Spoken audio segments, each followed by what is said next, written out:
So friends, आज हमारे पास एक हैं पेशेंट जिन्होंने हमने सुबह हेयर ट्रांसप्लांट किया था और मैं आपको इस वीडियो में एग्जैक्ट दिखाने वाला हूँ कि आफ्टर हेयर ट्रांसप्लांट आप कैसे लगते हो, जिससे आपको आइडिया जाए। हमारी बहुत सारी वीडियोस हैं प्लानिंग की, हमारी अच्छे खासे कि क्या चीज़ हाई डेंसिटी होती है, कुछ कुछ एजुकेटिव वीडियोज़ है, लेकिन ऐसी वीडियो नहीं है कि इमिडिएटली आफ्टर हेयर ट्रांसप्लांट आप कैसे लगते हो और आपके क्या क्या प्रिकॉशंस है। आपको इस वीडियो में कंप्लीट अंडरस्टैंडिंग होगी।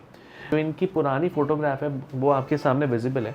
तो इनके आगे बिल्कुल भी जो है इनका नहीं था हेयर लाइन कम से कम 3 फिंगर पीछे चली गई थी।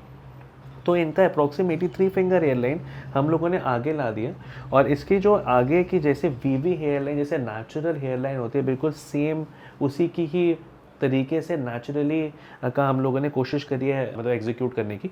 और अगर आप ध्यान से देखोगे तो जो इनकी हाई डेंसिटी, जिसको हम लोग इतना पब्लिसाइज करते हैं कि एच टी, तो जो इनका जो आगे का मतलब हेयर लाइन है वो कितना क्लोजली निट है, मतलब बिल्कुल भी 1 मिलीमीटर की भी ऐसी जगह नहीं है जहाँ पे जो है नहीं है फॉलिकल्स।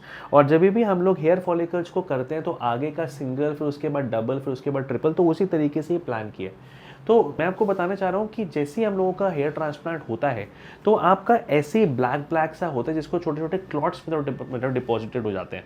तो जो वो क्लॉट्स डिपॉजिटेड होते हैं वो स्टार्टिंग में तो थोड़े से रेडिश होते हैं, उसके बाद थोड़ा सा ब्लैक होता है। तो अगर आपके पास जैसे ही आपने हेयर ट्रांसप्लांट कराए हैं उसके बाद ब्लैक ब्लैक ब्लैक ब्लैक एक स्कैब्स हो जाते हैं, जो आपको हम लोग जब आप हमारे पास आते हो तो 12 डेज़ के ही बाद हम लोग उस स्कैब्स को निकालते हैं। तो वो बहुत इंपॉर्टेंट है, स्कैब्स को कैसे निकालना, वो भी हमारी अलग अलग वीडियोज़ हैं कि हम लोग कैसे करते हैं वॉश। सर, अब आपका जो है मतलब ट्रांसप्लांट हुआ था तो हमने आई थिंक सुबह अराउंड 11 बजे के अराउंड स्टार्ट किया था और अब आई थिंक अराउंड 7:30-8 बज रहे हैं। मतलब प्रोसीजर कंफर्टेबल था, कुछ ऐसा मतलब नहीं हुआ। तो आप मतलब स्टार्टिंग में से हम लोग हमेशा क्या करते हैं, इधर हम लोग जो है सुन करते हैं, उसके बाद हेयर लेते हैं एक एक और उसके बाद आगे सारा नम करके और उसके बाद आगे हेयर ट्रांसप्लांट करते हैं। तो वो प्रोसीजर में कम से कम 7-8 घंटे 9 घंटे लग सकते हैं और अगर ज़्यादा ग्राफ्ट्स हैं तो इससे भी ज़्यादा टाइम मतलब लग जाता है। तो सर अब आप मुझे अपने सवाल पूछ सकते हैं कि आपको मतलब क्या पूछना चाहते हैं आगे का, वो आप मेरे पास सारा क्वेश्चन पूछ सकते हैं। अभी जो एनेस्थीसिया है सर, इसका इफेक्ट कब तक? सर, जो एनेस्थीसिया है उसका इफेक्ट अप्रॉक्सीमेटली 2 to 3 आवर्स में वीन ऑफ होना शुरू हो जाता है। अप्रॉक्सीमेटली मतलब 3 आवर्स में ऐसा लगता है कि आपको कहीं कहीं पे सेंसेशंस आने शुरू हो गए हैं, पर लेकिन उससे पहले ही हम आपको एनाल्जेसिक दे देते हैं।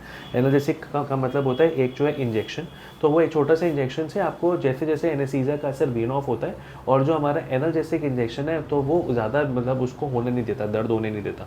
और उसके बाद आज रात से कुछ कुछ सर मेडिकेशंस होंगी जिसमें एंटीबायोटिक्स होगा, पेन किलर होगा, तो वो मेरी टीम आपको डिस्चार्ज पेपर में आपको पूरा समझा देगी कि कौन सी मेडिकेशंस कैसे कैसे लेनी है, जिससे वो आज रात से ही आप शुरू करोगे, जिससे स्वेलिंग भी रिलेटिवली कम रहेगी और आप कंफर्टेबल रहोगे पूरे टाइम। सर स्लीपिंग पोस्चर वगैरह सर कुछ? सर, आपको सीधा सोना है या हल्का सा करवट लेके सो सकते हो। जो आपका पिलो पोजीशन है वो इस पे कहीं भी मतलब ना टच नहीं करना चाहिए।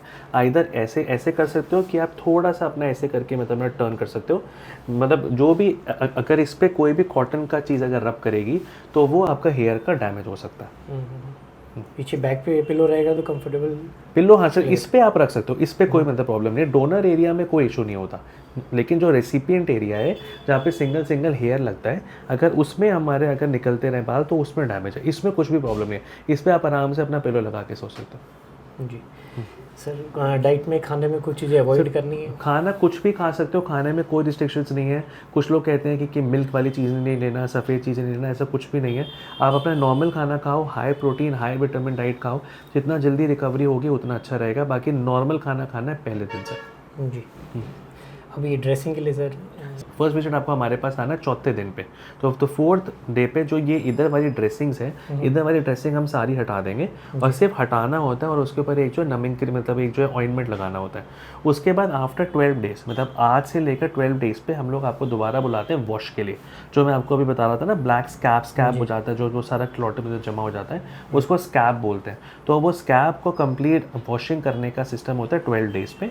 और उससे पहले अभी चौथे दिन पे आपकी फर्स्ट होगी ड्रेसिंग। इसमें सबसे पहले सर हेयर कवर करना है, ओपन रखना है, ऐसा कुछ रेस्ट्रिक्शन? आइदर आप अगर इसको ओपन रख सकते हो, और जो ऐसी जो मतलब जैसी कैप मैंने पहनी है, जैसे सर्जन्स कैप है, आप मतलब जो है वैसी कैप पहन सकते हो। कोई भी वूलन, कोई भी कॉटन कैप नहीं पहननी, क्योंकि कुछ भी अगर आप ऐसे करते हो तो जब आप उतारोगे तो वो हेयर फॉलिकल को अपने पास चिपका देगा। ओपन रखना सबसे अच्छा है, लेकिन जब आप इधर उधर जा रहे हो, जैसे इधर से आप डिस्चार्ज होकर अपने घर जाओगे किसी भी तरीके से, तो आप ऐसी कैप हम आपको मतलब जो है ना प्रोवाइड कर देंगे थोड़ा खोल के, तो जिससे वो हल्का सा कंफर्टेबली ऐसे ऐसे रहेगा, लेकिन वो अंदर छुएगा नहीं। और अगर अंदर छूता भी है तो उसका मटेरियल ऐसा होता है कि वो बालों पे स्टिक नहीं करता, तो वो आराम से उतर जाता है। और हेयर कट कितने टाइम बाद ले लेना चाहिए सर? आप उसको मतलब मिनिमम 3 मंथ्स, जितने भी प्रिकॉशंस है, जैसे स्विमिंग है, हेयर कट है, हेयर कलरिंग है, I would suggest minimum after 3 months. मतलब जो आप स्कूटर पे अगर जाते हो, तो अगर आप सपोजिंग हेलमेट पहनते हो, उसका भी प्रिकॉशंस मिनिमम 3 मंथ्स, उससे पहले आपको नहीं करना। नहाने में आप नीचे नीचे से आप नहा सकते हो। अभी आपको मतलब अपना जो है वॉश नहीं करना है, आपको सिर्फ एक स्प्रे लेना है, एक मतलब पानी का एक स्प्रे होता है, उसमें आप नॉर्मल बिस्लरी वाटर और मतलब अपना नॉर्मल जो है नॉर्मल सेलाइन वाली बॉटल को डाल के उसको आपको मतलब जेंटली स्प्रे करना है 4 to 5 टाइम्स अ डे। आज से जो वो स्प्रे है उससे क्या होता है कि जो ये बाल थोड़े से गीले रहते हैं, और जो वो क्लॉट है वो बहुत ज़्यादा हार्ड नहीं होता, वो थोड़ा सॉफ्ट रहता है, तो वो निकलने में आसानी रहती है, थोड़ा थोड़ा खुद से भी निकलता रहता है। आपको इसको क्लीन नहीं करना है। आफ्टर 12 डेज जब आप मेरे पास आओगे, जब मैं पूरा तरीके से इसको क्लीन करेंगे, फिर जो है स्टार्टिंग होगा कि किस तरीके से आपको मतलब नहाना है। वो प्रिकॉशंस मैं आपको बाद में बता दूंगा जब आप मेरे पास 12वें दिन पे आओगे। सो फ्रेंड्स, इनका आज ही हेयर ट्रांसप्लांट हुआ है। अब मतलब ऐसा हो सकता है कि 6-8 महीने में मैं आपको एक और वीडियो दिखाऊं और इनका कंप्लीट लाइव रिजल्ट अलग अलग एंगल से आपको पूरा समझ में आ जाएगा।